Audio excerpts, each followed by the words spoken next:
नमस्कार, मी फातिमा इनामदार. आपण पाहत आहात सिटी नाव.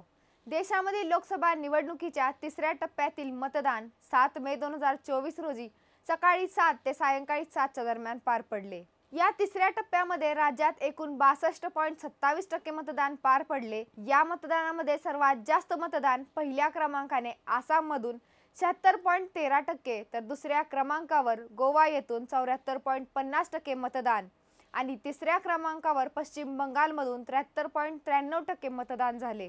उर्वरित भागांमध्ये बिहार येथून 57.27% मतदान, छत्तीसगडमधून 68.15% मतदान, दादरा नगर हवेली येथून 65.23% मतदान, गुजरातमधून 57%, कर्नाटकमधून 69.14%, मध्य प्रदेश येथून 64.82% मतदान, महाराष्ट्रामधून 56.37%, तर उत्तर प्रदेशमधून 57.34% मतदान झाले. तिसऱ्या टप्प्यामध्ये देखील महाराष्ट्राचे मतदान निराशाजनक ठरले. महाराष्ट्रामधून सर्वात जास्त पहिल्या क्रमांकाने कोल्हापूर येथून 70.35%, तर दुसऱ्या क्रमांकावर हातकणंगले येथून 68% मतदान, तर साताऱ्यामधून 63.05% मतदान करण्यात आले. उर्वरित भागांमध्ये लातूरमधून 60.18%, सांगली येथून 60.95%, बारामतीमधून 56.07%, तसेच माढा येथून 61.17% मतदान, उस्मानाबादमधून 60.91%, रायगडमधून 58.17% आणि रत्नागिरी सिंधुदुर्ग येथून 59.23% मतदान,